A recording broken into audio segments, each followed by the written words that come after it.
As most of you already know, I spent a month in hospital earlier this year with septic shock, which is a complication of septicemia, which is the body's reaction to an infection where the body starts to attack itself and all your organs begin to shut down. And well, just look it up on the internet. It's absolutely terrifying and something that I personally didn't know was such a common thing to happen.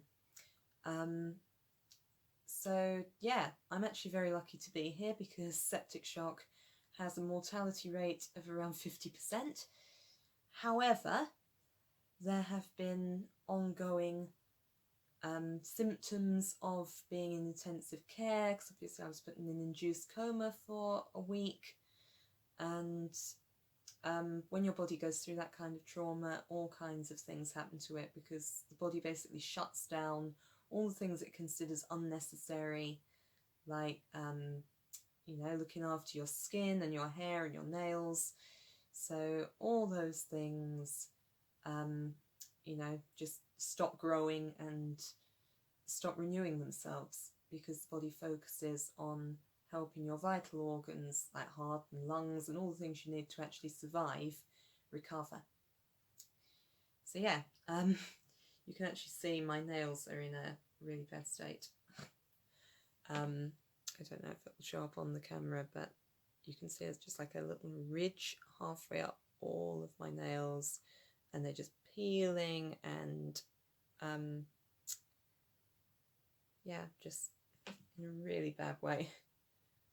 However, fortunately, nails are obviously quite short and they're already half grown out after 2 months out of hospital, 2.5 months. So once that ridge grows up, the nails should be back to normal.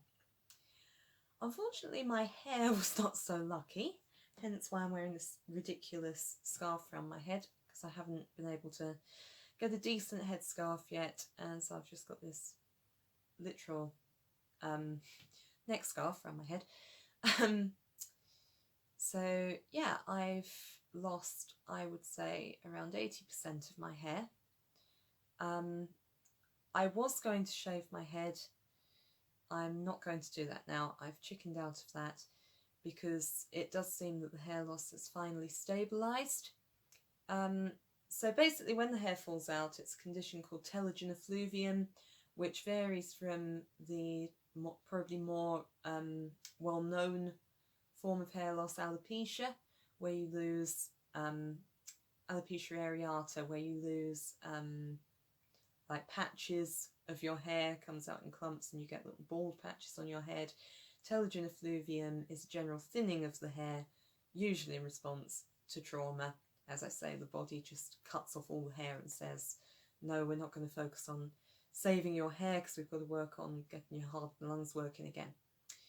So I came out of hospital relatively normal. I'll post some pictures on here of how I looked when I came out of hospital. Nurses were braiding my hair and telling me how beautiful it looked. And so when I got home, I got quite a shock because I got no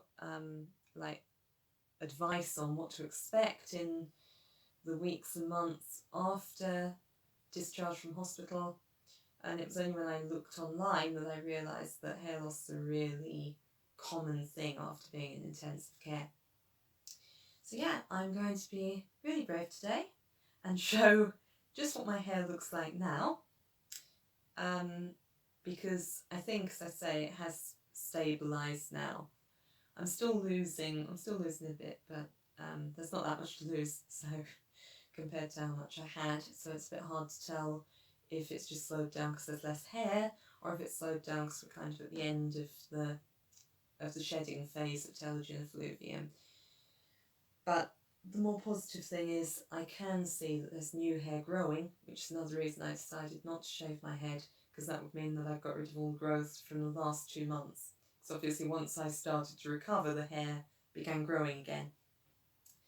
But the most frustrating thing for me is that because I had really long hair grows at the rate of about 6 inches a year.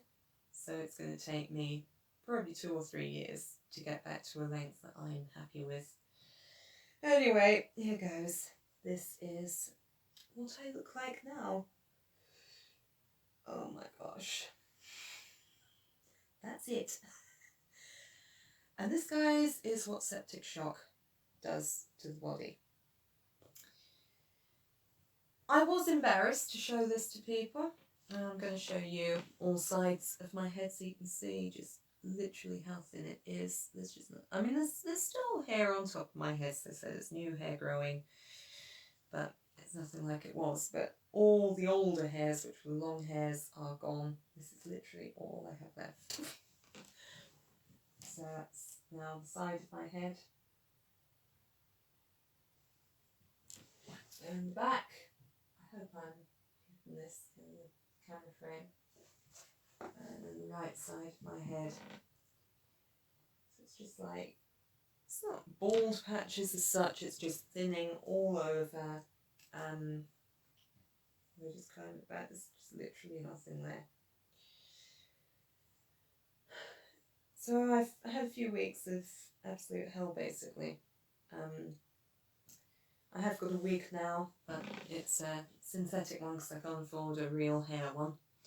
It looks quite nice. I think some of you have seen photographs of me with the new wig. I'm going to post a picture of it here so you can see it's blonder than I was pre-sepsis, but apart from that, it's got a nice blend of colours and I'm happy with it. The only thing is, because it's acrylic rather than real human hair, it won't last as long, and obviously I'm going to need to keep wearing wigs until this hair grows back, because I can't walk around looking like this outdoors. So yeah, that is literally all that's left of my hair. And I was really, as I say, embarrassed to show this on the internet, but I think it's quite valuable to show this to other people who might be going through a similar thing, and also, and like me, haven't had any advice from the NHS or whatever your healthcare service is in your country, to know that this is normal after intensive care and the trauma and medication their bodies go through.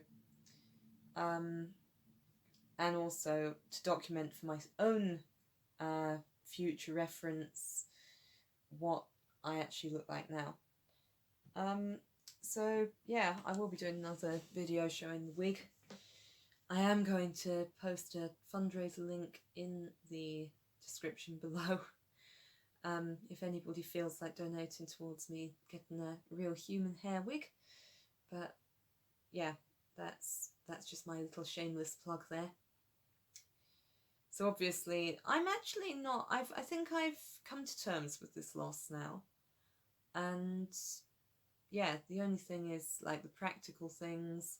If you're wearing a wig, it's really hard to go on a fairground ride or go for a windy walk along the beach and all the other things I love. So yeah, I'll talk about that more in the video I'm going to do about the wig. And I'm also going to be taking like progress pictures as the hair hopefully grows back. So then there'll be like a speedy compilation of all the photographs in a year's time or something to see how the hair has, fingers crossed, recovered. So yeah, I'm not going to shave my head. However, I am going to cut that off. This is going to look a terrible mess, but I don't care because it's under a wig when I go out anyway. So here goes. This is officially the end of my long hair.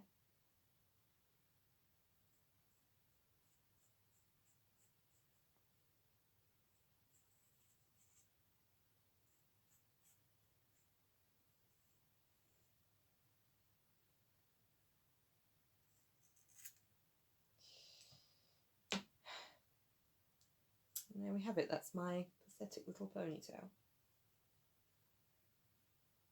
Probably shouldn't have cut off that much actually, because it's quite thick at the top. But there you go. I'm going to keep that as a lock of hair, as a memory of my pre-sepsis hair. Now, you're getting the first view of what I actually look like at the back now, because I didn't do that with a mirror, which was stupid. But So now I look like a boy, in my opinion, however. So that is the lasting effect of septic shock, and I will be doing an update video to hopefully show my hair once it grows back again. Thanks, guys!